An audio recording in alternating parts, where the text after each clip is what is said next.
कर देगा। अब आए हमें बरतिया मनहा मट मट मट मट कर देगा। आए हमें बरतिया मट मट मट मट कर देगा। नदिया तीर के लाल भाजी पट पट पट पट कर देगा। नदिया तीर के लाल भाजी पट पट पट पट कर देगा।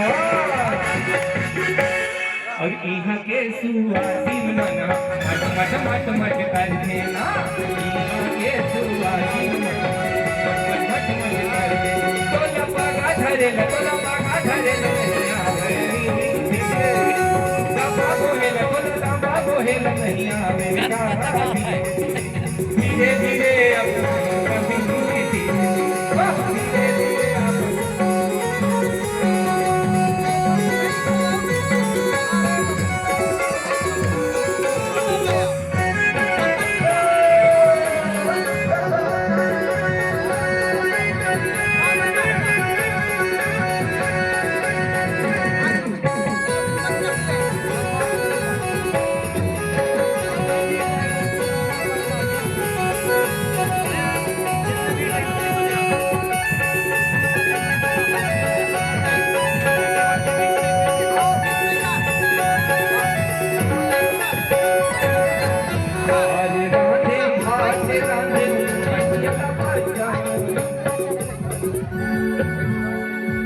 आइए जाए नहीं अभी आरती में सभी सम्मिलित होकर के जाएंगे।